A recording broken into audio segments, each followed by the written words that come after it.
But in the kingdom, we're going to have that power like the angels, but we're going to be what you call extraterrestrial. In other words, we're not going to be regular terrestrial like we are right now. Because what happened is in the ancient world, we had that power. We had that power when we were on a level like gods. But what happened is the Most High took that power from us.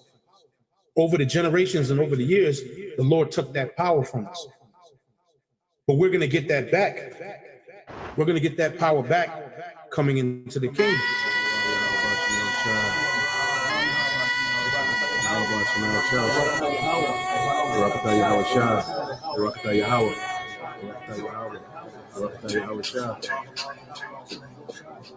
I have said, ye are gods, and all of you are children of the Most High.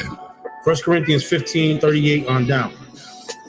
But as the Most High giveth it a body, as it hath pleased him, and to every seed his own body, all flesh is not the same flesh, but there is one kind of flesh of men, another flesh of beasts, another of fishes, and another of birds.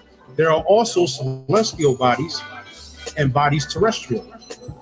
But the glory of the celestial is one when you go into the spiritual realm, because we have a celestial body, which is a heavenly body, and the glory of the terrestrial is another. See, the glory of the celestial is you have no need to eat, to sleep, to have sex. You don't get tired because you're in the spirit. You're totally charged in the spirit. Your spirit is a fire, is a flame of energy. You don't need to eat. You don't need to sleep. But a terrestrial, which means an earthly body, you need to eat. You need to sleep. You drink wine. The pleasures of being in the flesh, having sex is a pleasure of the flesh. Angels don't have sex. No matter what these numbnuts out there try to tell people, angels don't have sex. That doesn't happen. I'm going to get the definition of celestial. So here it says celestial. It says position in or relating to the sky or outer space as observed in astronomy, belonging or relating to heaven, supremely good. A celestial body, which is what would be known as a heavenly body. Then it says here, what does it mean if you are celestial? Of, relating to, or suggesting heavenly or divinity. Celestial beings. Of or relating to the sky or visible heavens, the sun, moon, stars are celestial bodies. Ethereal, otherworldly, celestial. So that's what it means to be celestial.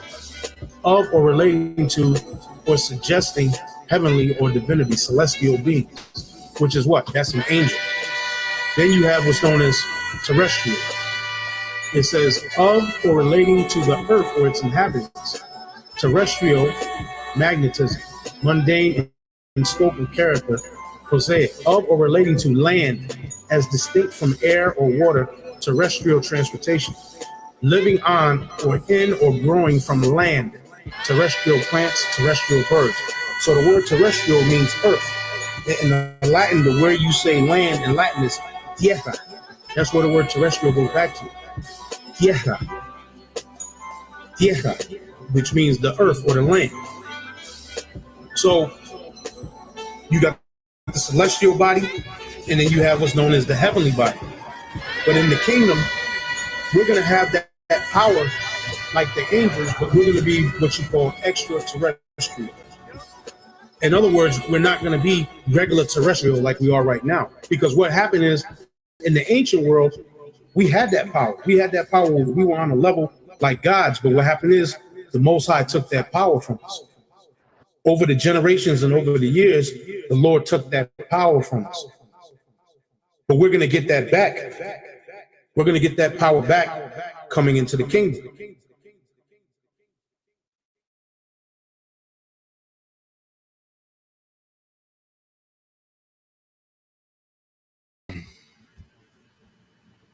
All right, Shalom. First and foremost, I'd like to give all praise and glory unto Yahweh, Bahashem, Yahushua, Bahashem, Kakadash. Double honors unto the apostles and the elders of GMS who rule well, being great examples to his younger brothers.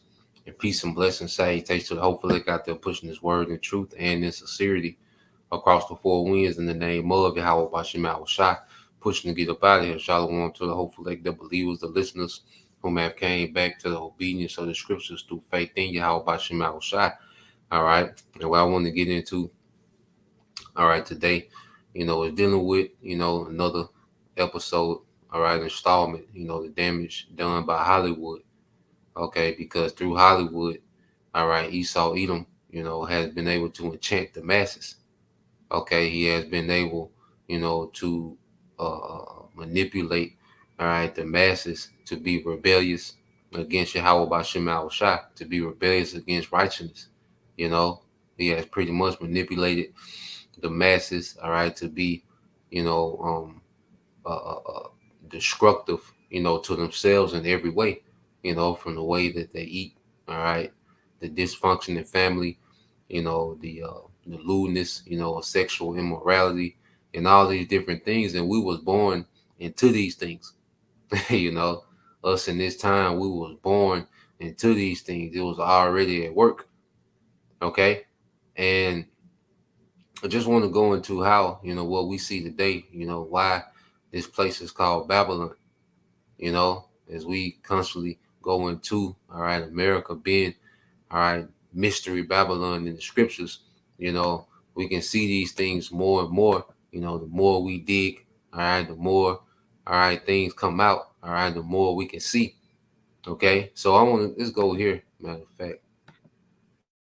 Okay, so when you go into the scriptures, when you go to Isaiah 47:1, all right, because as we went in captivity, under the Neo-Babylonian Empire, all right, there's a lot of prophecy, because during the time of Isaiah, during the time of Jeremiah, that's when you see, Babylon mentioned the most, okay, because we went into those captivities, all right, and Babylon was was an immersion, all right, superpower during the time of these two prophets, okay, so it will be mentioned often, and also, it will be prophesied that that the Neo-Babylonian Empire will fall, okay, but it will also talk about a future Babylon, okay, which is, all right, Babylon, the great mystery Babylon, the daughter of Babylon, which is America, okay. Now, when you come to Isaiah 47:1, says, "Come down and sit in the dust, O virgin daughter of Babylon. Sit on the ground, there is no throne, O daughter of the Chaldeans, for thou shalt no more be called tender and delicate." Now, when you go to this word daughter, all right, in the Hebrew, all right, which is bath, okay, the word bath, all right, and you go into the proper feminine noun, okay, and it says a description of character, a description of character, okay, so this place, America, being called the daughter of Babylon because it has the characteristics, all right, of ancient Babylon through its customs, all right, through its idolatry, okay. Queen of Heaven was big in ancient Babylon, okay. Neo-Babylonian Empire is big here, okay. Nimrod, okay, which when you go into Nimrod, is pretty much, another form of sex worship, pretty much the worship of the rod, which that's big here, okay. And then it says as personification, all right, and what something is a personification, let's look up this word, personification. Uh, let's see.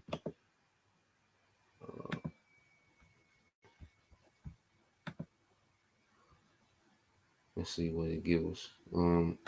So you go to the word personification, okay. Let me share it real quick. So you go into the word for personification, which is one of the definitions of daughter. All right. Personification, it says the attribution of a personal nature or human characteristics to something non-human or the representation of an abstract quality in human form.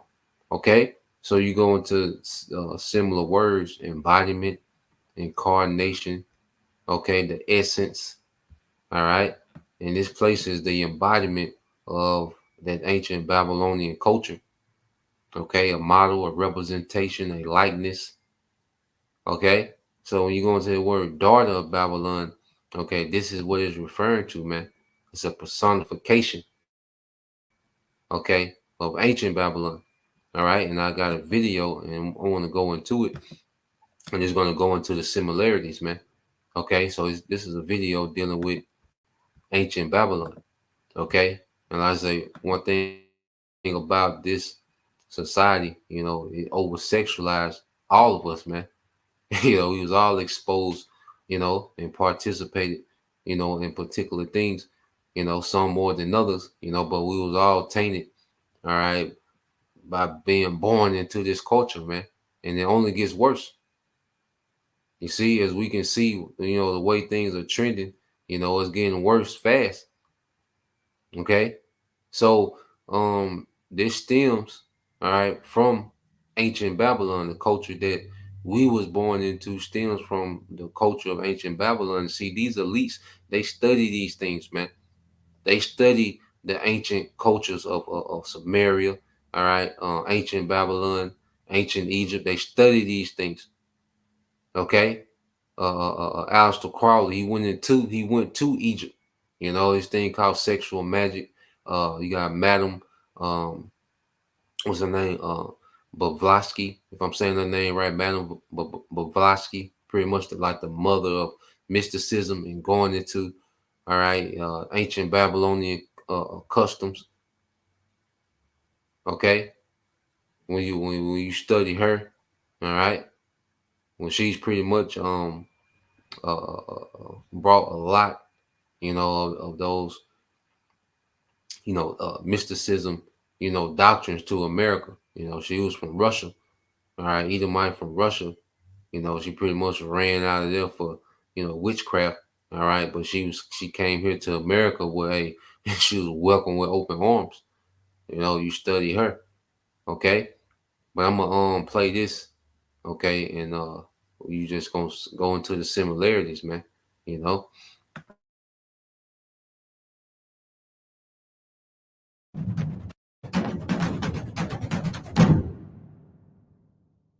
Hello guys, welcome back to History Facts. In today's video we are talking about intimacy in ancient Babylon. Relax and have a good time. Throughout the ages, different cultures have had vastly different sexual practices, ranging from mundane to bizarre. Like culture itself, sexuality is more than just a means of procreation. It is an expression of the dominant ideas of the time, and can tell us a lot about what's floating around in the collective zeitgeist of a particular society and ourselves as a species.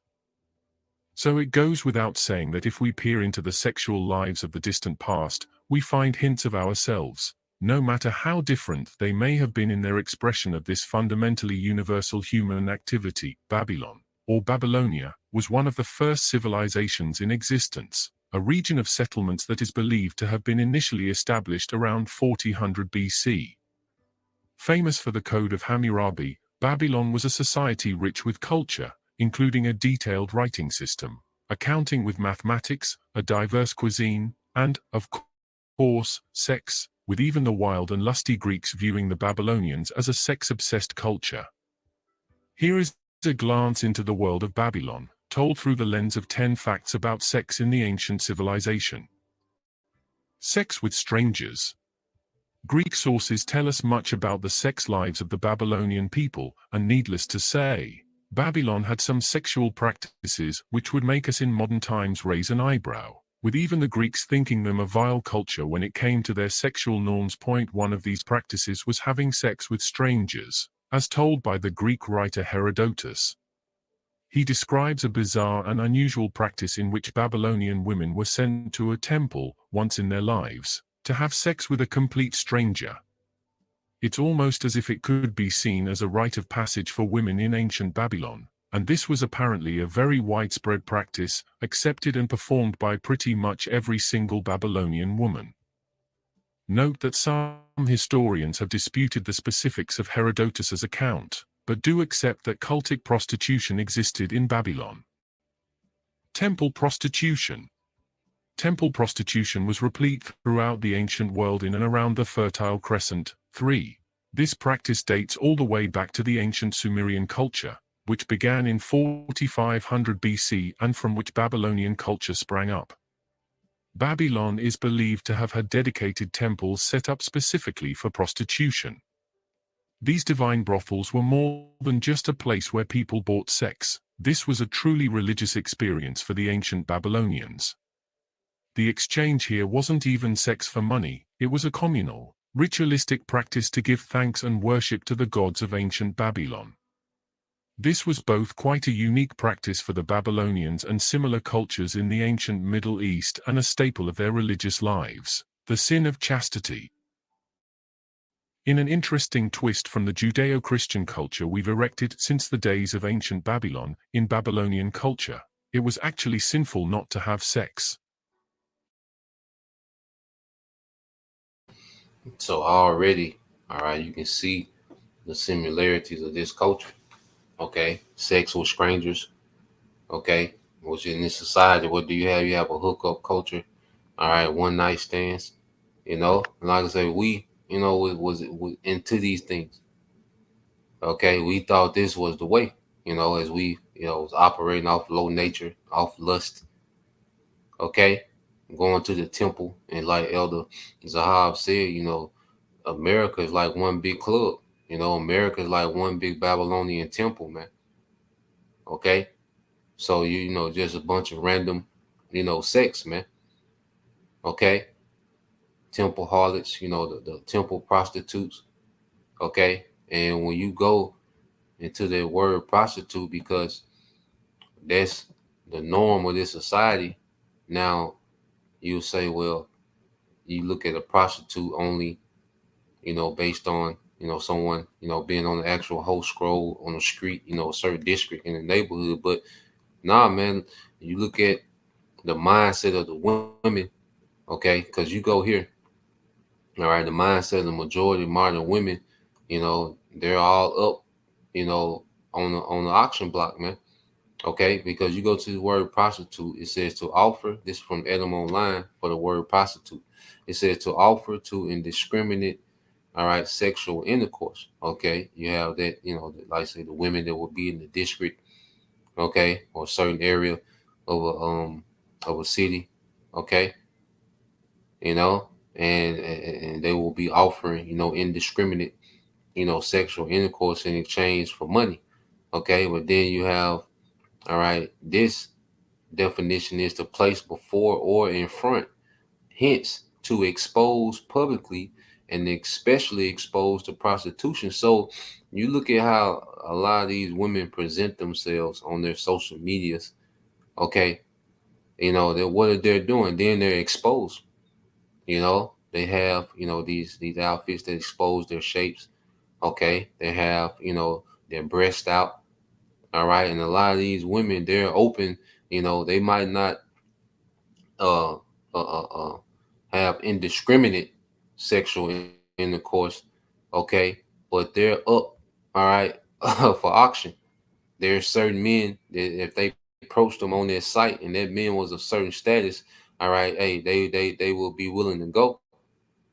All right, so this is the culture, okay, but it goes back to ancient Babylon. All right, like I say, that spirit of dealing with strangers, having sex with strangers, hookup culture, one night stands, that goes back to Babylon. Okay, so let's go back into it. All right,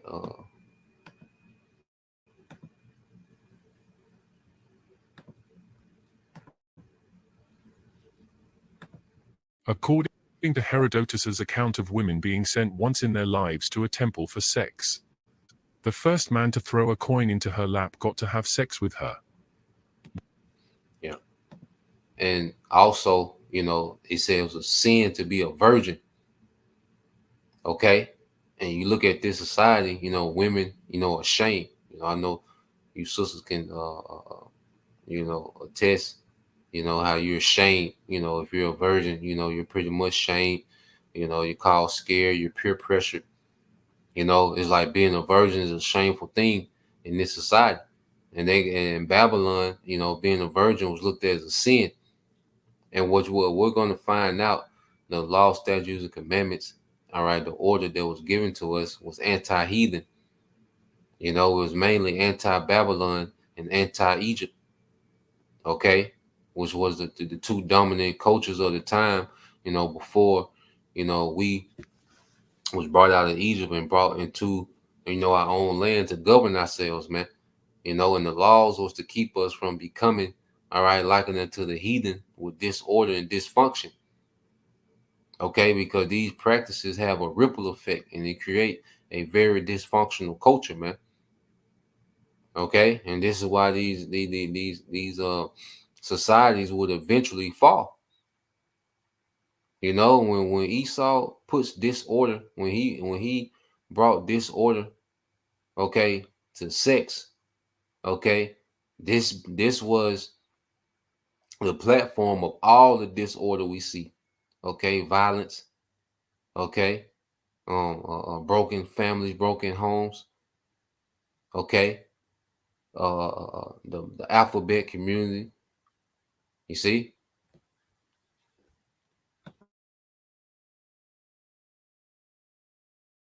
Whether he was rich or poor, young or old, she was obliged to indulge him, irrespective of his or her social status.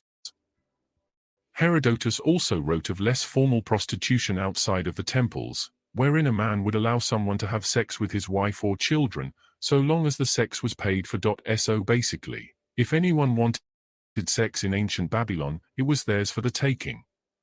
While some sources today have referred to this as rape, it was widespread and socially acceptable in Babylonian culture, which had a near fetish for fertility. This was a deep part of their religious experience, acts of offering and worship to their sex goddess Inanna, also known as Ishtar. Just think about that, there was a and that sex goddess, was Ishtar. All right, that's where you get the Eastern, modern Eastern today. And then they said Il Nana, okay, which there was a alter ego of what, Foxy Brown. She used to speak on the Il Nana.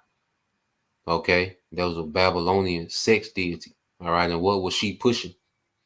Okay, the over sexualization of Jake. You see, and this is why the world looks at the nigga woman only for one thing. Okay, when they think of the nigga woman, they think of one thing because of the image, okay, that Hollywood has presented to the world. Okay.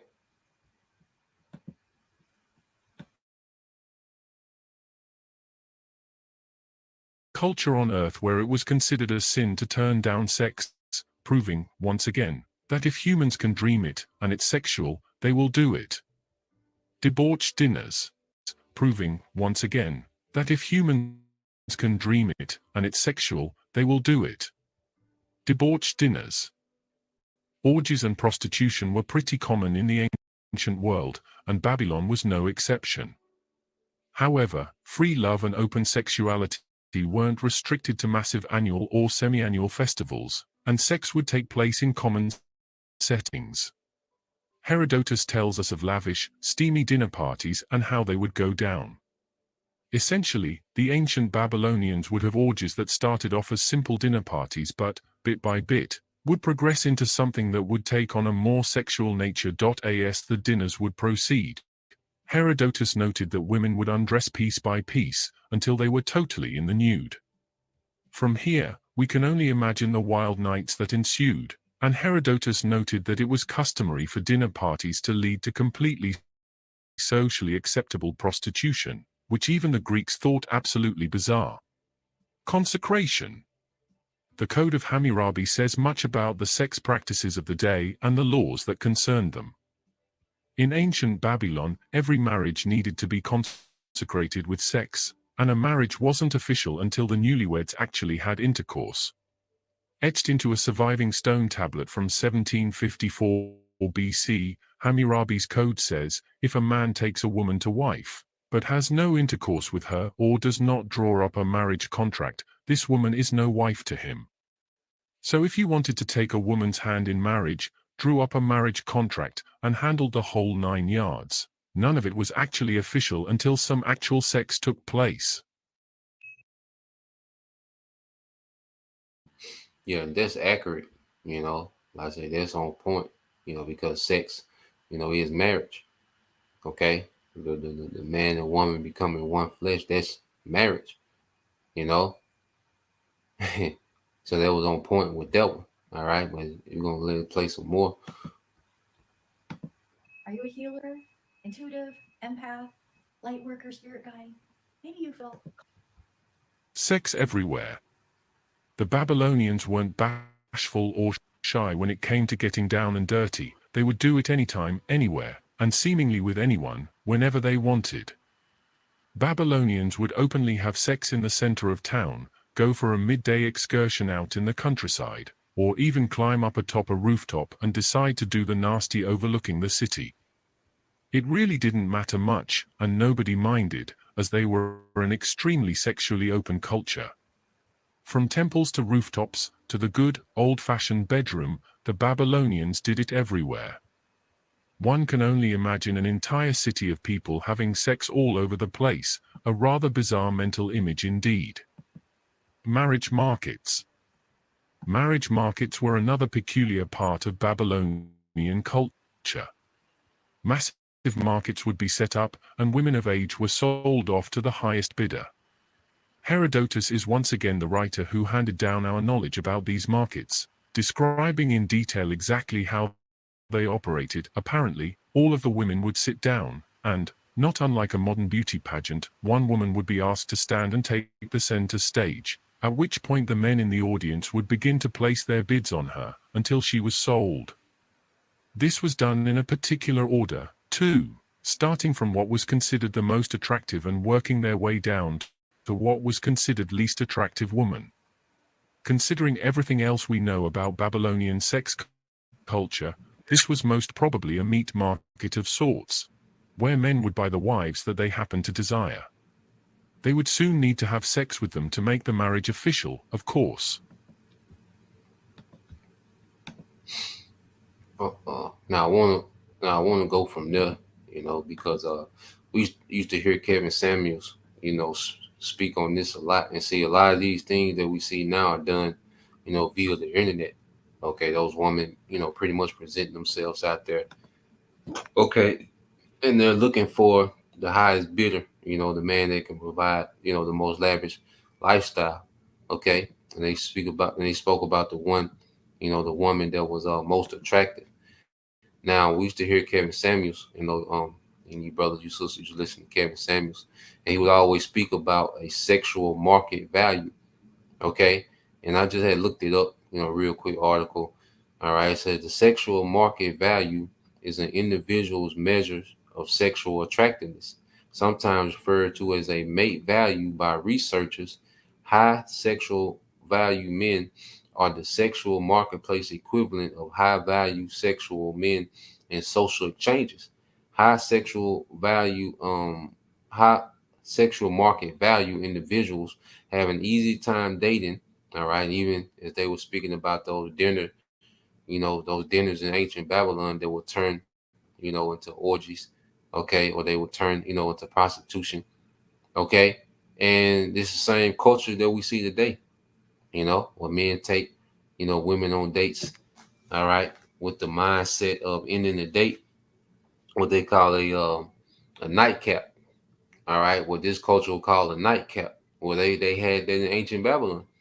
Okay, it says having many, it says high sexual market value individuals have an easy time dating, have many times to choose from, and generally date other high value women or men. All right, so just as they had a marketplace for marriage, okay, well, America has something that you call a sexual market value. Okay, and these people on the internet All right, showing, the women showing themselves off, the men, showing their possessions and, their accomplishments. All right, and you go into these different things, okay, that go into your sexual market, all right, value.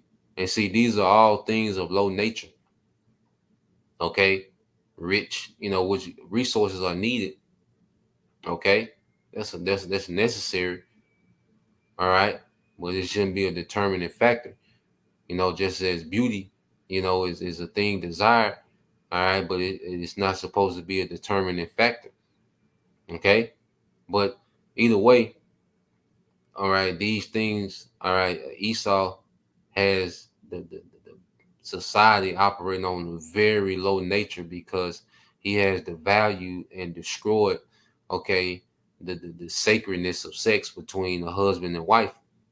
All right. And he made it a thing to do when sex was supposed to be attached to legacy. Okay. And as Israelites, it was supposed to be attached to expanding, all right, righteousness in the earth. Okay. Well, our being fruitful and multiplying was to expand righteousness in the earth as Israelites. Just as Esau, all right, you go to the book of Maccabees, okay, if a brother can post it in the book of Maccabees, how, all right, wickedness, spread in the earth, you know, under the Greeks, because as they came into power and they started to reproduce, intermingle in the earth, wickedness was multiplied. But on the flip side, with Israelites, when we multiply, it's supposed to be in righteousness, man. Okay? So this man destroyed the order, all right, of sex. He destroyed the sacredness of it, and just made it something to do as a hobby. And you have the culture and society that we have today. Okay? So I'm gonna go back to the video, let some more of it play. While brother get that. Um, Eye for an eye. The Code of Hammurabi remains famous to this day for its general tone of an eye for an eye, explicitly stating which punishments were just and right for which transgressions and wrongdoings. Of course, sex was no exception to this, and sometimes their idea of what constituted an eye for an eye was unusual, to say the least. In a similar legal text dating back to the ancient days of Babylon, we're told of another policy, whereby if a man is the father of an intact virgin, and another man has sex with her, the father of the virgin is then allowed to take and do with that man's wife as he pleases. He would then be justly entitled to ravage her. However, in Hammurabi's version of this same situation, if a man had sex with a father's untouched virgin, who is betrothed to another man, the man would be put to death and the woman would be spared to live. Adultery. It might surprise you given what's been covered so far. and you see they was on point, with that, and see, that's part of our law. You go to Deuteronomy, if a woman is betrothed, you know, and a man, grapes her, okay, and she screams out, she's acknowledging that she's betrothed and he overpowers her, then he will be put to death and she will be spared. Okay. So Jake, wild out about certain things, but guess what? There was a few laws, all right, that the heathen did have that lined up because there has to be some type of order, running the society. Okay, so sometimes the heathen would have certain laws, okay, especially in the east, that um would would be similar, to laws of order that we had, but then for every one law that they had that was righteous, they will have 20 customs, that was lewdness. Okay. And like I said, we all, was affected by this, man. We all, was tainted, by this. And this is one of the things that we're healing from. Okay. So let's go here. The brother, um, Yep, this is brother via spirit 7. First Maccabees 1-7. So Alexander reigned. All right, so Alexander reigned 12 years and then died. All right, verse 8. And his servants bear rule, every one in his place. All right, and after his death, they all, First Maccabees 1-9, and after his death, they all put crowns upon themselves. So did their sons after them many years, and evils were multiplied in the earth. Okay, so as they begin to multiply within their rulership, evils were multiplied. As the scriptures say, they go forth, as soon as they're born. They're estranged as soon as they're born, speaking lies, these Edomites. And this is why eventually Edomites would not, all right, be, when the scriptures speak about destroying, his son and his nephew, all right, they're going to cut off that lineage, okay, which is going to cut off wickedness, the seed of wickedness in the earth, man. But on the flip side is Israelites, and we, because by default, we'll, we have a strong sexual nature, all right. But the laws are supposed to govern their natures and keep order. The laws were made to govern our low nature, man. Okay, a lot of those laws were made to govern our lower nature, to keep things in order. Okay, because sex wasn't supposed to be something that was just done haphazardly. Okay, because somebody thought somebody else was cute. Okay, well, you heard about his sexual prowess, or you heard about her sexual techniques. That Esau had us operate on a very, all right, low frequency, man. Okay, and like I said, we're living in the results of it. You see, so I'm gonna let this play some more, and then I'm gonna show you, through music, all right, through Hollywood today, just a quick example of how he brought sexual immorality, to the forefront, amongst our people, man. You know. So yeah, I'm gonna play some more. But adultery carried a high price in Babylon. Such a crime would warrant a punishment of execution, and not exactly a nice method of execution either. A wife caught cheating on her husband would be forcibly drowned. Hammurabi's code tells us what the prescribed punishment should be in quite great detail, saying that if a wife of one man is caught red-handed in the act of cheating, both her and the man she was cheating with should be bound with rope and thrown into the water until they both drowned. However, supposing the husband of the wife wanted to spare her life, he could opt to not press charges and forgive her, and in this case, the king at the time would reserve the same right to opt to spare the man she was cheating with. If the husband who had been betrayed did not care to save his wife, however, the king was powerless to save either life, and both would be sentenced to die. Homosexuality. Like most other cultures on earth before the Judeo-Christian domination, which took place after Constantine made Christianity the official religion of ancient Rome. And you see, how they talk about, Judaism. Okay, that shows you that the laws or the Bible was meant to, all right, civilize the earth.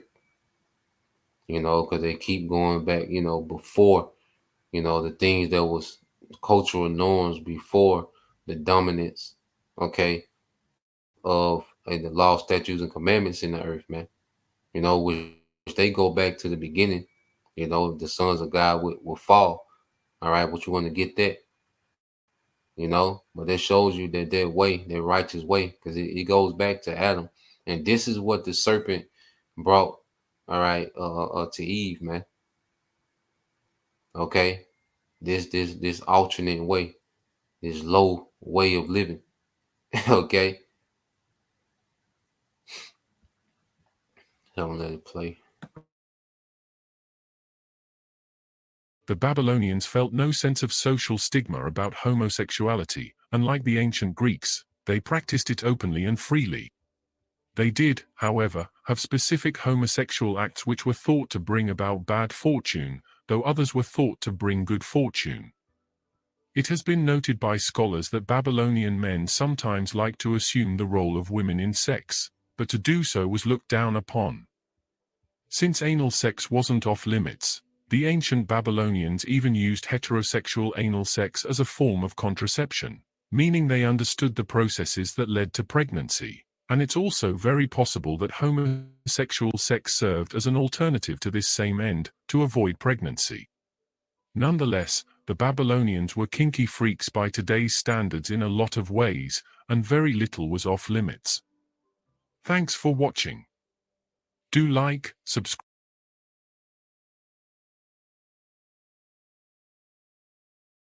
So you see, those particular customs, okay, that was going on in ancient Babylon. And you can see why America is known as what? The daughter of Babylon, Mystery Babylon the Great.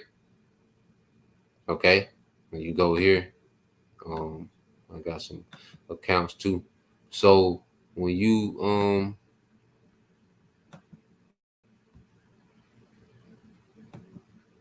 go here to Genesis, let's go to Genesis 6. All right. So this is Genesis 6:1, and you go into the fall, okay, of the sons of God. All right, their lineage from Adam. Okay, they had their breath, they had their way. Okay, Genesis 6:1, and it came to pass when men began to multiply on the face of the earth, and the daughters were born unto them, that the sons of God saw the daughters of men, that they were fair, and they took them wives of all which they chose. Now, you read this, so you have to understand, the sons of God became what? Undisciplined. Because, of course, you want a beautiful woman. The scriptures speak about how the beauty of a woman cheereth the man's countenance, man. Okay, so, of course, you like a beautiful, well-shaped woman as a man. Okay, but this wasn't supposed to be the beginning and the end of why you dealt with that woman. Okay, so they pretty much began to operate in the flesh. Okay, because there's nothing wrong. Like, and then sex was made to be enjoyed. It was made to be a pleasurable thing. Okay, but there was an order to it. And when you start operating outside that order, okay, and just start, operating off purely the flesh, that's when you get the ripple effect, okay, of wickedness, man. Okay, you go here. Matter of fact, I'm saying because let's see, I think that's in Ecclesiastes. Yeah, Ecclesiastes. I think 1:8. All right, this is the book of Ecclesiastes 1:8. It says, all things are full of labor. Man cannot utter it. The eye is not satisfied with seeing, nor the ear filled with hearing. Because when you operating in flesh, it's never enough. See, that's one thing about it. The law, because see, the law had a spirit, okay? Like the laws, when you begin to operate in the law, it's a certain spirit that it puts you in, man. Okay, even us, we can't keep the law perfectly, man, but just the portion, us, trying to the best of our ability, it puts us in a certain spirit. Okay, because the flesh doesn't have a cutoff. All right, that's why people get overweight, because they're never satisfied. Okay, with eating, you can just eat and eat. You can see something, you can smell something, you can want it, you can just eat it non-stop. Okay, and it's the same thing, with sex, man. You just, if you're just moving off the flesh, it just be a non-stop thing, man. Okay, you see something that you want every day, multiple times a day. You just see something that you want. Okay, and that's how the sons of God began to operate. Okay, moving with no restrictions, with no cutoff point. You see, and that's one thing about the discipline of the scriptures, teaching us, how to move, with restrictions, man. Okay, let's go. Matter of fact, let's go from there. Um,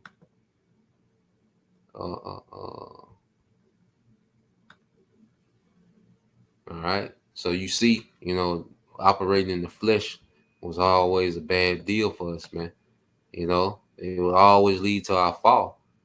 Okay, and one of the things that was a weakness to the Israelite man was sexual immorality, man. Okay, doing too much, man. You see,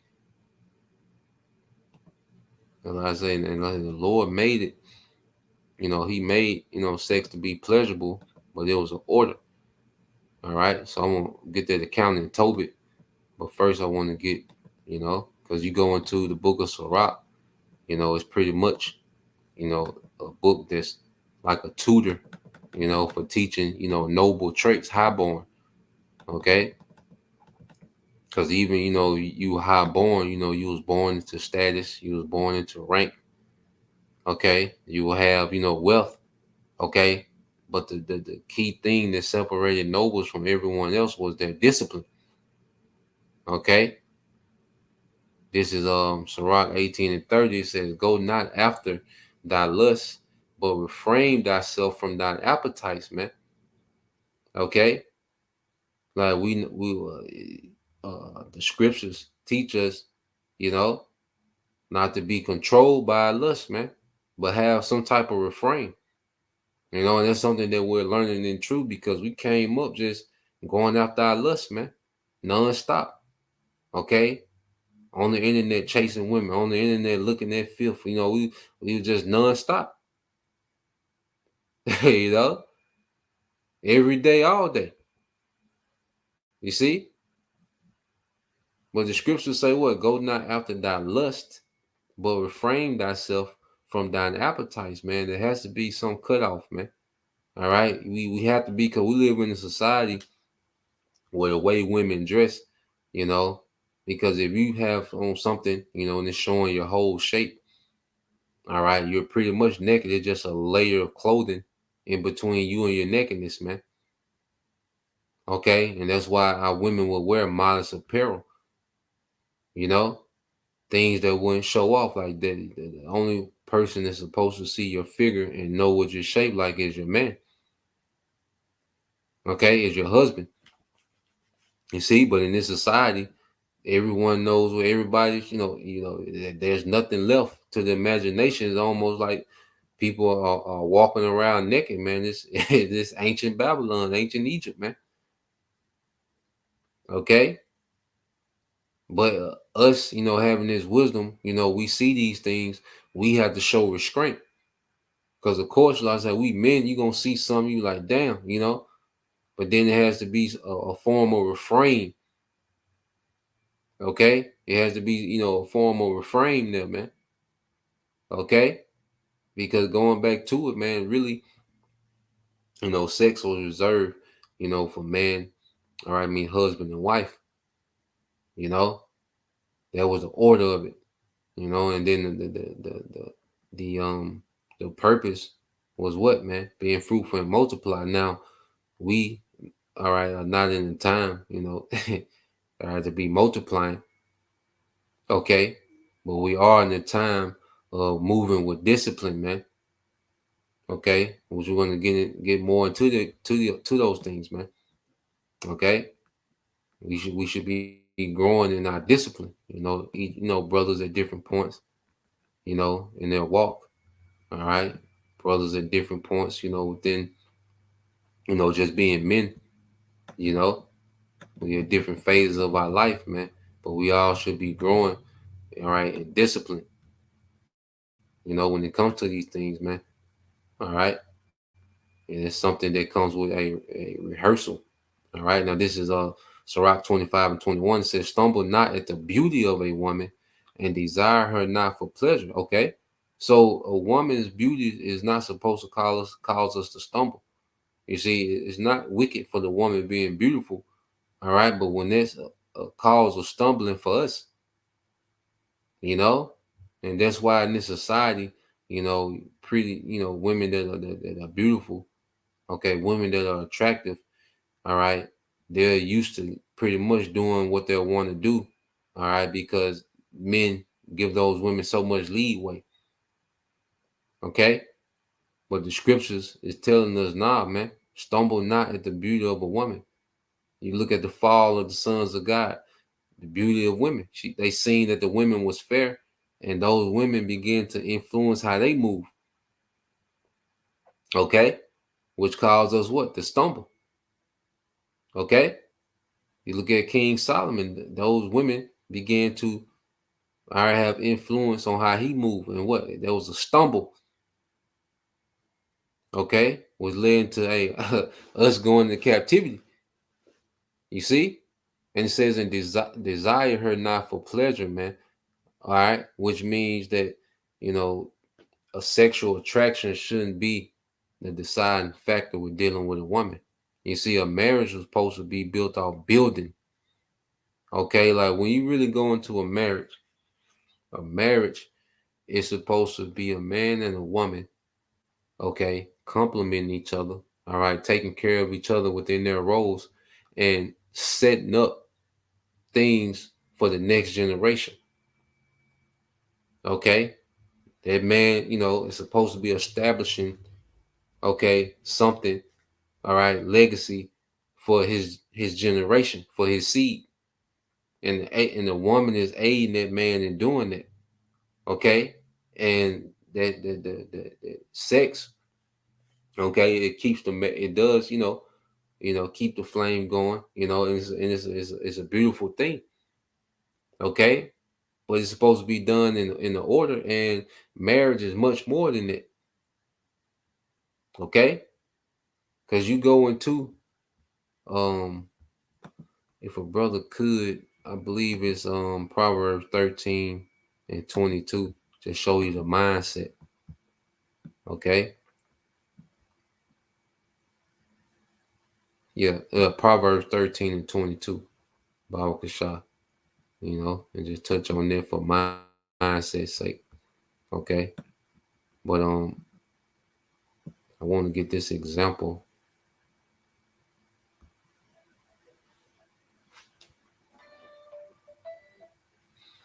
All right, I want to get this example in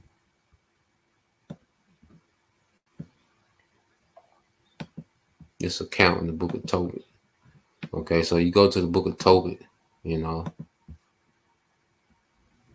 When I first read this, this gave me a perspective. Now, this was Tobit, all right, before, okay, he dealt, with his wife, okay, Sarah, his betrothed, all right, wife, Sarah, okay. So this is, they got the demon off of Sarah, okay, that was on her, that was putting men to death, before they got a chance to consummate the marriage. Other men had died, but ultimately the demon was there preserving Sarah for Tobias, okay, which we have this story, which is a beautiful book, the book of Tobit, okay. This is the book of Tobit 8 and 4, and says, and after that they were both shut in together, Tobias rose up out of the bed and said, sister, okay, see that? Sister, arise and let us pray that the Most High will have pity on us. Okay, then began Tobias to say, blessed art thou, O power of our fathers, and blessed is thy holy and glorious name forever. Let the heavens bless thee and all thy creatures. All right, so he's praying, and this is before he, consummates the marriage. So the foundation of this marriage is spiritual, man. This Israelite man and Israelite woman marriage, all right, is an honor. Okay, it's supposed to give honor to Yahweh by Shema Shai. Okay, so before he even deals with her, he's throwing up prayers, man. And it says, O power of our fathers, and blessed is thy holy and glorious name forever. Let the heavens bless thee and all thy creature. Thou madest Adam and gavest him Eve for his wife as a helper and a stay. So now he's going into the purpose of Eve, the wife. Okay, see, sex is a natural thing. Like you don't this society puts so much emphasis on sex. It worships sex. Okay, when sex is just a natural act, it's just a natural function between man and woman. Okay, and it says, "Of them came mankind. Thou hast said it is not good that man should be alone. Let us make unto him a aid like unto himself." So you wouldn't just get women based off beauty and how they look. You would get an aid like unto himself, a woman that will come under your order for the purpose of nation building. Okay, for the sake of legacy, man. It was something bigger than just you and her, man. You see, verse 7, it says, "And now, O Lord, I take this my sister." All right, I take not. Okay, oh Lord, this the point. "I take not this my sister for lust, but uprightly. Therefore, mercifully ordain that we may become aged together." And she said with him, Aman, which is I agree. Okay, so before he dealt with it, man, he sounded a very spiritual prayer, man. And he said, "Look, I'm not taking my sister for lust, man, but uprightly, man. Okay, in righteousness. Okay." And he prayed that what they will become aged together. All right. And when you go, matter of fact, when you go into, I think, let's see, the last chapter in the book of Tobit, it goes into, you know, what was established here. All right. And it says, um, it's Tobit 14:1. It says, "So Tobit made the end of praising the Most High, and he was 8, all right, and 50 years old when he lost his sight, which was restored to him after 8 years. And he gave alms, and he increased in the fear of the Lord and praised him. And when he was very aged, he called his son and the 6 sons of his son." Okay, so now he has 6 sons, 6 grandchildren, Tobit, through his son Tobias. Okay, and Tobias was a man of outstanding integrity and character, and he put that into Tobias. And now Tobias have 6 sons. So it's not like you have 6 other Tobits walking the earth, man, in righteousness, man. Okay. That was the purpose of sex, man. And when you start operating outside that, okay, then you begin to decline as a people. Okay, and it says, "And the 6 sons of his son, and he said to him, My son, take thy children, for behold, I am aged, and am ready to depart out of this life.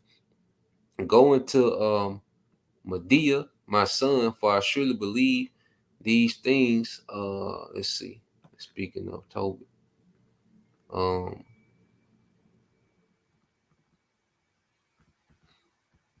uh,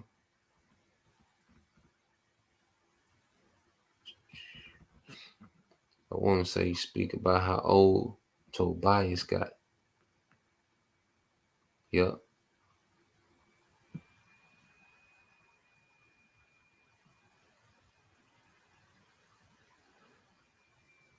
Let's see. It said, "Wherefore now, my son, consider what alms doeth, and how righteousness doth deliver. When he said these things, he gave up the ghost in the bed, being 108 and 50 years old, and he buried him honorably." So Tobit lived to be 158, you know. Um, but I thought it was, yep. It says, "And when Anna, his mother, was dead, he buried her with his father, but Tobias departed with his wife, the children to Ecbatana to regale his father-in-law, where he became old with honor, and he buried his father and mother-in-law honorably." Okay, and he inherited their substance and his father Tobit's. Okay, so legacy being established. Okay, resources is being passed down. All right, it says, "And he died at Ecbatana in Media, being 107 and 20 years old." So he lived to be 127. All right. And within his life, he established a legacy, man. So he got 6 sons. okay, and they have all those resources, okay, that they acquired. And not only did they acquire resources, they grew in righteousness, because it said Tobit, he increased in the fear in the Lord until he died. Okay, see, sex was a thing in the background. It wasn't supposed to be this, this over publicized thing, and everybody, the woman showing off, their wives trying to show off how fine they are, and you know, nah, man. We was a people of nobility, man, of high virtue, man. Okay, so I want to get one more account, and then I got another video. All right, let's go to let's get this. All right, I think, oh yeah, brother got that for me too. The water, brother. This is the brother Yahweh, the hopeful leg 3, Proverbs 13 and 22. It says, a good man leaveth an inheritance to his children's children. Okay, so as men, okay, you get a woman, all right, it should be a woman that aids you in your purpose. Okay, you're not supposed to get woman just based off her sexual market value. Okay, like I said, of course you want something that you're, sexually attracted to. Okay, that's a factor, but that shouldn't be the beginning and the end of the decision making when dealing with a woman. It should be a woman that can help you on your purpose as you're trying to establish legacy. All right, for your seed, your lineage. Okay, so let's go here. Let's get this account. All right, as we show that there was a constant theme, that the Israelite men, would struggle with was, all right, sexual immorality, man. Okay, and being influenced by heathen women. This is on Numbers 25 and 1. It says, in Israel abode in Shittim, and the people began to commit whoredom with the daughters of Moab. All right, goddamn women. All right, these are Moabites. Okay, but this is Jake becoming undisciplined, the sons of God. This is the same thing. Numbers 25 and Genesis 6 and 1 is the same account. All right, the sons of God, all right, being undisciplined, man. Okay, Numbers 25 and 2, it says, and they called the people unto the sacrifice of their gods, and the people did eat and bow down to their gods, man. Jake tripping. Okay, because in order to deal with these women, you had to be influenced by their gods. Just like now, you look at the women of this society. Well, these women, what do they love? They love street niggas, thugs, which that deity of thug goes back to Elon. Okay, so pretty much you have to bow down, okay, to the customs, all right, of these ancient deities to deal with these women of today, man. Okay, and as we, all right, Israelite men in this truth, man, we know, like, nah, man, we can't, that can't happen. Okay, women, have to move off our order, like go back to Ruth. Okay, Ruth, she conformed to the ways of Israel. She was a Moabite woman, it's a spirit. She was a Moabite woman. Okay, but she conformed to the God of Abraham, Isaac, and Jacob. Okay, and then she dealt with Boaz. She got with Boaz, man. All right, it says, and they called the people unto the sacrifice of their gods, and the people did eat and bowed down to their gods, and Israel joined himself unto Baal Peor, and the anger of the Lord was kindled. Okay, was kindled against Israel. You see, and this will always put us in bad standings with Yahweh Bashim Shah, man. It says, and the Lord said unto Moses, take all the heads of the people and hang them up before the Lord against the sun, that the fierce anger of the Lord may be turned away from Israel, man. There was severe punishment, man. And Moses said unto the judges of Israel, slay every one his men that were joined unto Baal Peor. And behold, one of the children of Israel came and brought unto his brethren a Midian nightish woman in the sight of Moses and in the sight of all the congregation of the children of Israel who were weeping before the door of the tabernacle of the congregation. All right, let's read this in the NLT. Let's see. Jake tripping. Okay, let's read this. Verse 4 says, um, it's the NLT number 25 and 4. It says, the Lord issued the following command to Moses: seize all the ringleaders and execute them before the Lord in broad daylight, so his fierce anger will turn away from the people of Israel. So Moses ordered Israel judges: each of you must put to death the men under your authority who have joined in worshiping Baal Peor. Just then, one of the Israelite men brought a Midianite woman into his tent right before the eyes of Moses and all the people, as everyone was weeping at the entrance of the tabernacle. So a nigga, all this is going on, and the nigga, okay, is still he's in the very act. Okay, orders have gone out for men to be put to death for dealing with these women under the order of Baal Peor in the name of these other gods. Okay, it says so when Phinehas, son of Eleazar and grandson of Aaron, the priest, saw this, he jumped up and left the assembly. Okay, he took a spear and rushed after the man into his tent. Phinehas thrust the spear all the way through the man's body and into the woman's stomachs, so the plague against the Israelites would be stopped, man, because these sexual immoralities and going after the heathen women and coming under the order of their gods, okay, it always, okay, was a plague. It always worked against us, man.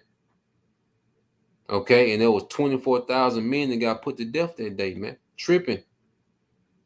You see? And this devil understands, all right, Jake's nature. Okay? And Jake is hypersexual. You see, and even the women. Because even in Egypt, okay, in Egypt, when you go in Exodus, the first chapter, when they was given the order to smite the firstborn. Okay. Now this is Exodus 1 and 7. It says, and the children of Israel were fruitful and increased abundantly and multiplied and waxed exceeding mightily, and the land was filled with them. Okay. And because hey, we both, the Israelite man and woman have, high sex drives, man. But it's supposed to be governed. Okay. It's supposed to be governed in the spirit. Okay. Now, let's go down. All right. So the Pharaoh, he wanted to put all the men to death, but you had certain women that were like, they were like, nah, we ain't gonna do that. We're gonna agree in front of this nigga, but we ain't gonna do that. Okay. So when Pharaoh asked them about it, all right, this is what they told him. Exodus 1 and 17. All right. It says, but the midwives feared the Most High and did not as the king of Egypt commanded them, but saved the men children alive. All right. And they knew the value of their men children. Okay. And I believe that these women that was doing this are back now, and they're going to be reserved to be delivered, man. And the men, the women, they cherish those Hebrew men, those men children. Okay. And it says, and the king of Egypt called for the midwives and said unto them, why have you done this thing and have saved the men children alive? And the midwives said unto Pharaoh, because the Hebrew women are not as the Egyptian women, for they are lively and are delivered ere the midwives come in unto them. So they were telling Pharaoh, like, man, we can't keep up with these women. They lively, man. Okay. Because the Israelite man and woman, okay, naturally have high sex drives, man. Okay. But going back to it, if it's not governed in the spirit, it can get bad. Okay. Which is what we see today. Okay. In society, our people, they operate on their low nature. There's no restrictions. All right, and we see the results of it, man. Okay. So yeah, let's go from there. I want to get uh I want to get another video. Okay. This is so this is the video I played the other day, but it's one part. So you had this song Two Live Crew called SNS. You know, it was my first time really hearing the words. You know, I didn't listen to, you know, Two Live Crew. It was before my time, and you know, I never really felt it like that. You know, but when you listen to the lyrics, you can this lets you know, okay, that you know these small hats, you know, was planting seeds of a lot of sexual immorality, man. You know, when you hear some of the lyrics, you know, so I'm gonna let it play, and then I'm gonna go into why the Lord established order, you know, within sex, man. Okay, which I'm gonna get that in the law. All right, I'm gonna let this play. Let me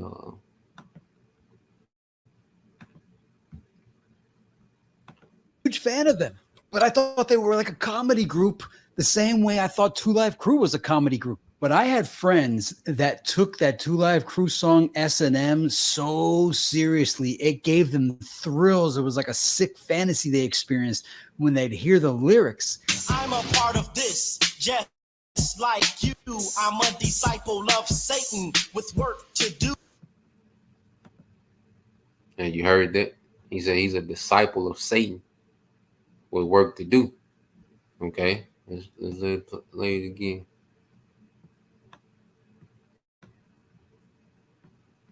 It gave them thrills. It was like a sick fantasy they experienced when they'd hear the lyrics. I'm a part of this, just like you. I'm a disciple of Satan with work to do. Okay, and ultimately we know Esau set these things up. Okay, to over sexualize Jake, you know, to call disorder, or the scripture say disorder in marriages. Okay, and to plant these seeds of sexual immorality, man. Okay, so let's let it play some more. I'll ride you to your death and squeeze blood from your breast and work you like a sex slave. You get no rest. I just took it as just like a satirical comedy joke. They got their rocks off listening to that song. I can see it in your eyes, the devil's deep inside. You're a masochistic freak in disguise. And I know you're probably mad at me thinking that I'm reframing and creating this false narrative about rap. But what I'm telling you is the actual truth of what it was. The gangster rap narrative is the fake narrative that took over afterwards. 5 minutes talking about this so far, it makes no money. Right. Nobody gets anything from it.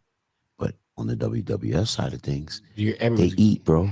And as I was telling you about Two Live Crew, who's better here? Me that took it as a joke, or my deranged friend that was experiencing deranged fantasies listening to the lyrics? Bring your dick sucking friends. That's it. Let the beatings begin. That's it. Bring your mama and her friend. That's it. Bring up the hornet friend. As I was So if you heard it, it said bring your mama and her friends. Okay. Bring your mama and her friends, man. And these songs planted seeds, okay, that Esau consciously watered, and right, which led to a lot of sexual immorality, man, amongst Jake, man. Okay, now this is why when you go into the law, let's share that and we'll read it. Yeah, man. I was like, damn, because it was my first time hearing it the other day. Like I knew the fuss around Two Live Crew, how they were trying to ban them and all these different things, but I never listened to a song. But then I'm listening to these niggas. I'm like, God damn. But you see, they pretty much laid the foundation of what you have today with Sexy Red and Glorilla and just, you know, the lewdness that's allowed now. But I said, damn, that was back then. You talking about squeezing the blood out your breast, and like, what is this? God damn, this is on. But that's like some crazy Edomite type, you know, crazy shit, man. Like, what is this, man? You see, like them niggas was really on some. But let's go here. I believe it's Numbers 18. I looked it up the other day. It might be Leviticus 18. Let me see.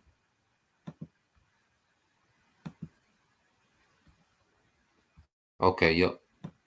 So let's get this in the NLT. All right. And this is why the Lord established all these things. Remember, the law is anti-heathen, you know. So you go into it, all right, and it says forbidden sexual practices.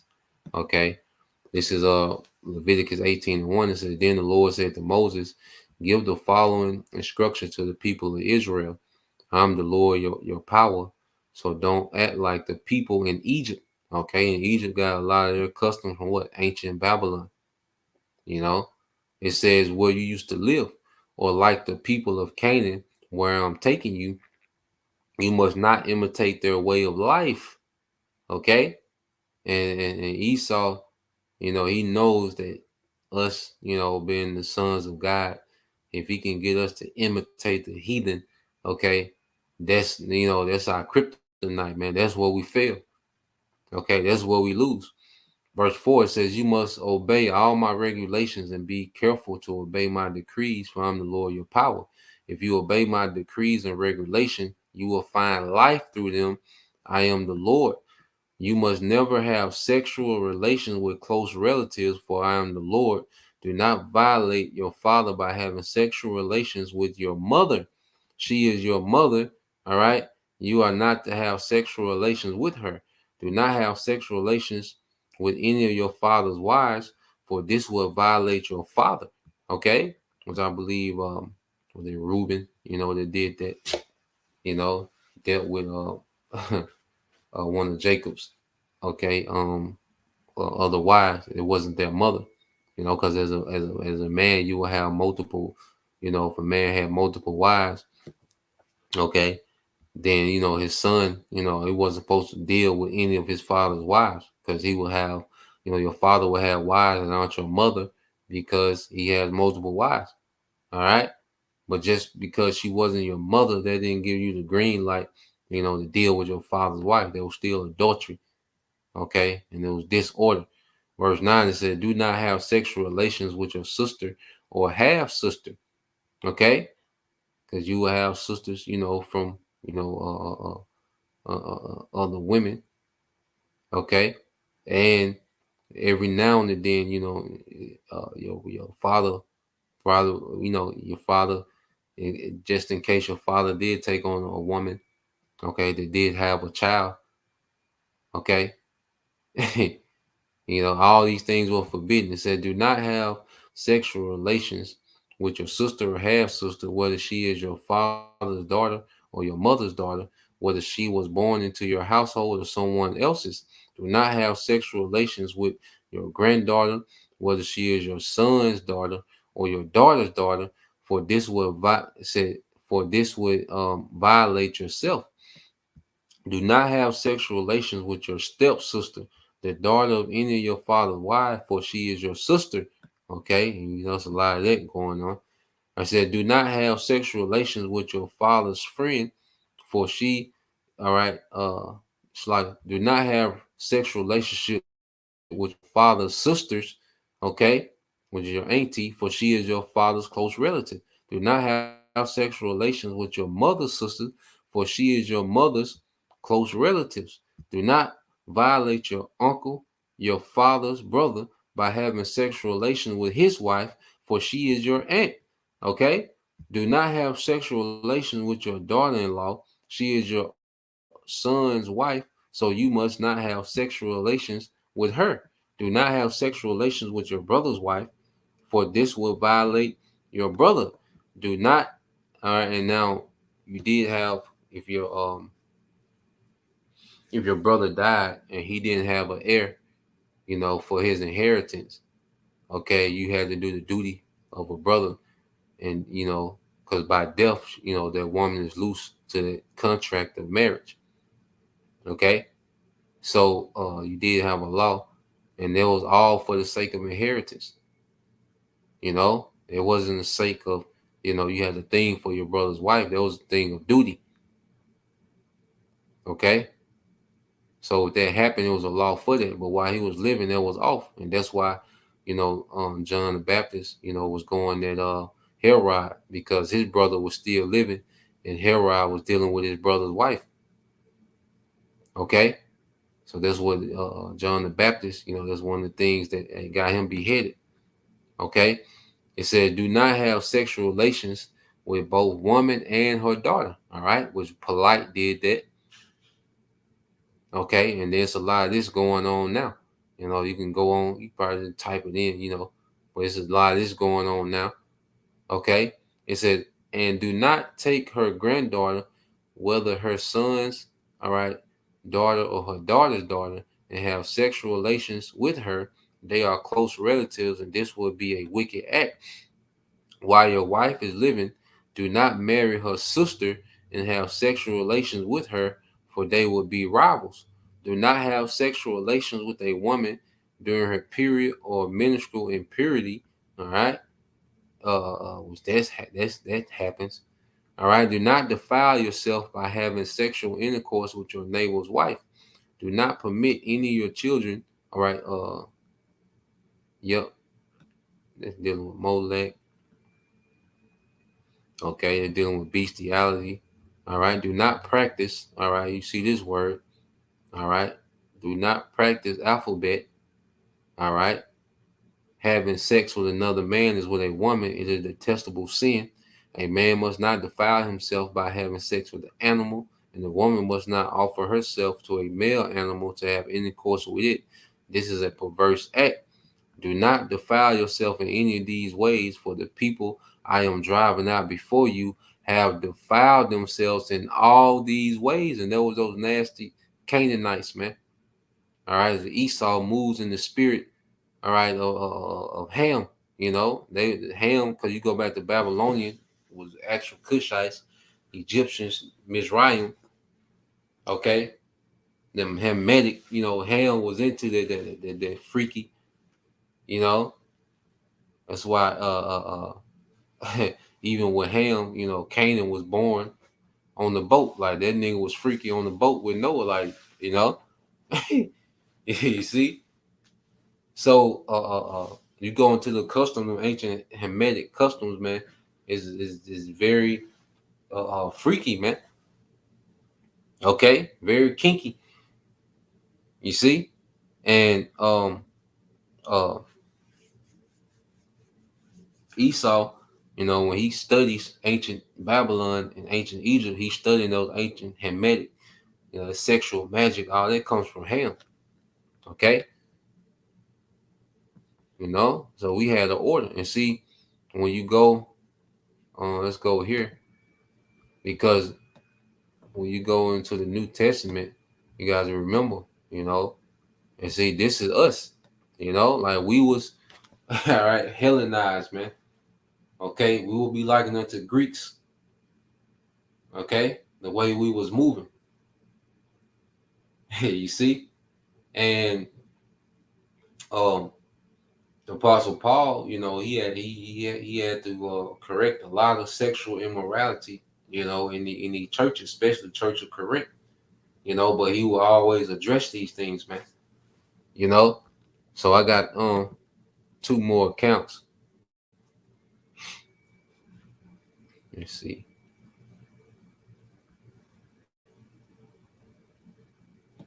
Let's get this. 1 Corinthians 5:1. Okay, he says, I can hardly believe the report about sexual, immorality going on among you, something that even pagans don't do. I am told that a man in your church is living in sin with his stepmother. All right, and we just went over that law. That's off. Okay, just because she's not your real mother, that's your father's wife, man. Okay, it says, you are so proud of yourself, but you should be mourning in sorrow and shame, and ye should remove this man from your fellowship. Even though I am not with you in person, I am with you in spirit, and as though I was with you, I have already passed judgment on this man. In the name of the Lord Yahweh, you must call a meeting of the church. I will be present with you in spirit, all right, and so with the power of our Lord Yahweh. So Apostle Paul, like, y'all need to have a council. And Apostle Paul, like, I'm gonna be there in spirit, through the power of Yahweh Hamashiach. Okay, he said, then you must throw this man out and hand him over to Satan so that his sinful nature will be destroyed. Yeah, he pretty much, should be removed. Okay, isolated, and hopefully, that creates sorrow in him to destroy, all right, that sinful nature, man. Okay, it says, and he himself will be saved on the day the Lord returns, man. So, like, and it says, your boasting about this is terrible. Don't you realize that this sin is like a little yeast that spreads through the whole batch of dough? Okay, and Esau was able to put this into our culture, the over sexualization, just random, like the randomness, he pretty much demoralized sex, okay, and had us operating off our low nature, man. And all he needed to do was sprinkle it in, and it became a culture. Okay, as he began to sprinkle it in, it became a culture, man. Okay, so you keep reading, um,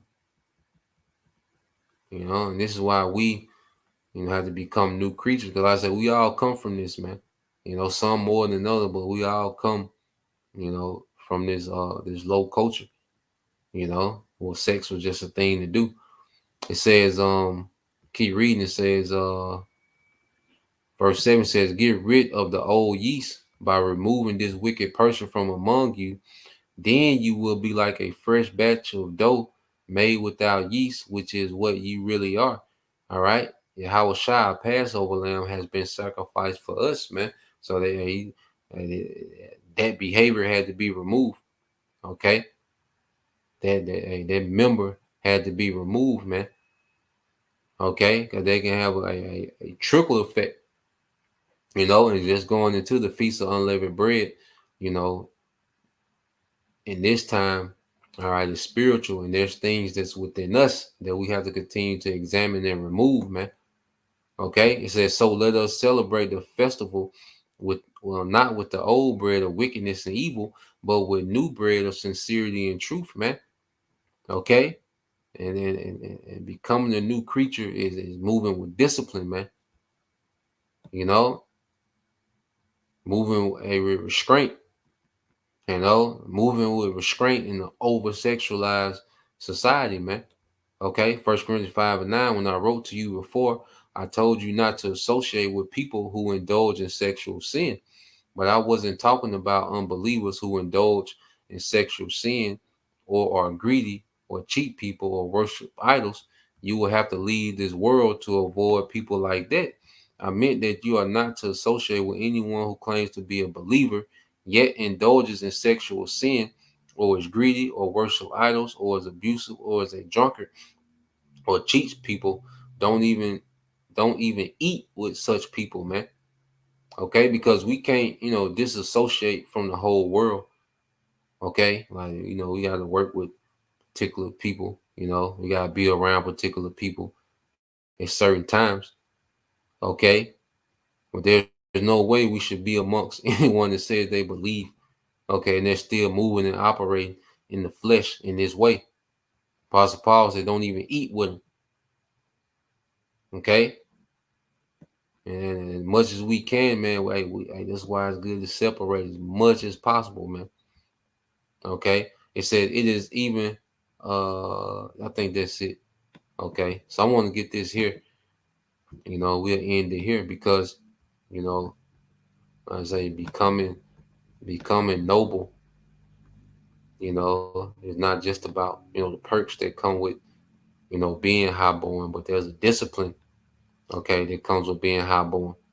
Okay, this Colossians 3:1. It says, "Since you have been raised to a new life with Yahushua, set your sights on the realities, all right, of heaven, okay, rulership, okay, and to maintain a strong rulership, it has to be order." You see, and this is why we're going to be perfected, and we're striving for that now. Okay, restraint and discipline is striving towards the kingdom. Applying restraint and discipline in this undisciplined, lustful society, they're striving for the kingdom. It says where Yahweh sits in the place of honor at the Most High's right hand. Think about the things of heaven, not all right, the things of earth. You see, the people of this earth, they're just driven by their lust. Because you think about it, like people want these cars and houses to increase what? Their sexual market value. Like that's why Jake wants certain cars and houses to increase their sexual market value, man. Okay? A lot of things that people do is sex is the motivator in this society, man. Okay?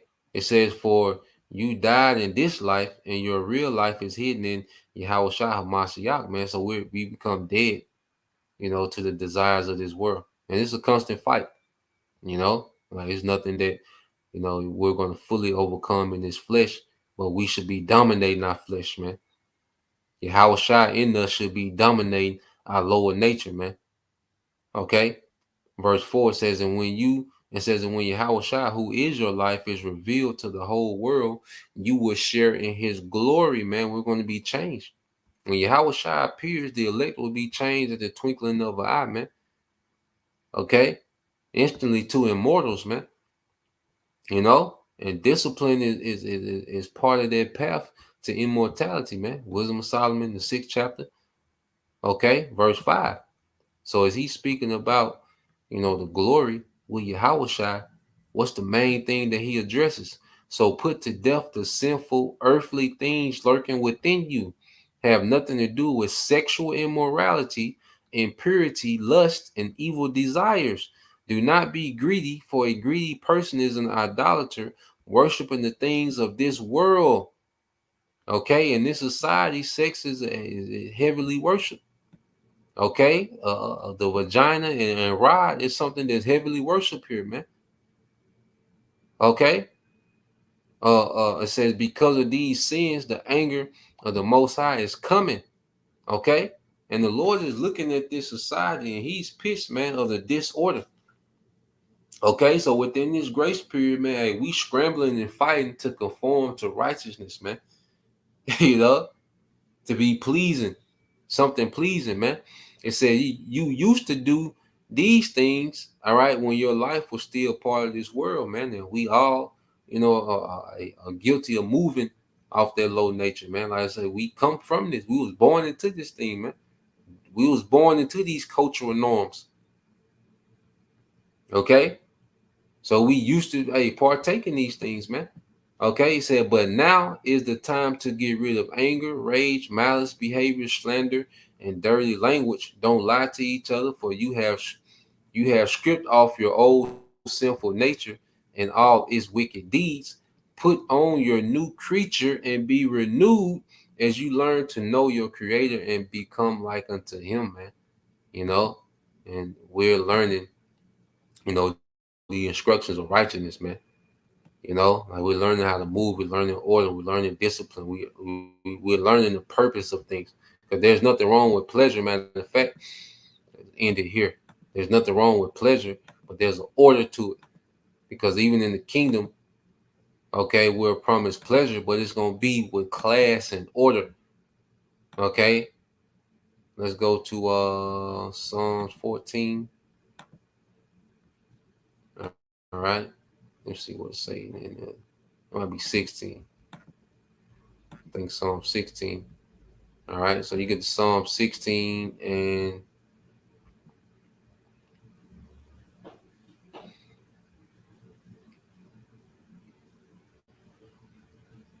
Get this in the KJV. All right. All right. Psalm 16:11 says, "Thou wilt show me the path of life. In thy presence is fullness of joy. At thy right hand there are pleasures forevermore." Okay? You see, but he's showing us the path of life, the order, the wisdom of living. Okay? And in thy presence, which is in the kingdom, is going to be full of joy. And at thy right hand there are pleasures forevermore, man. So the kingdom is going to have abundance of pleasure, but it's going to be in order, man. Okay? You really going to get to enjoy, okay, the fullness of the pleasures that the Lord established from the beginning, man. Okay? Without any defilement. You see? So, yeah, that's the point. Want to go into that, something I'm watching, as I got a few things I had to catch up on. So, yep, Lord will, it was edifying. Till next time I say shalom, going mashallah, a Bible ball soon, shalom.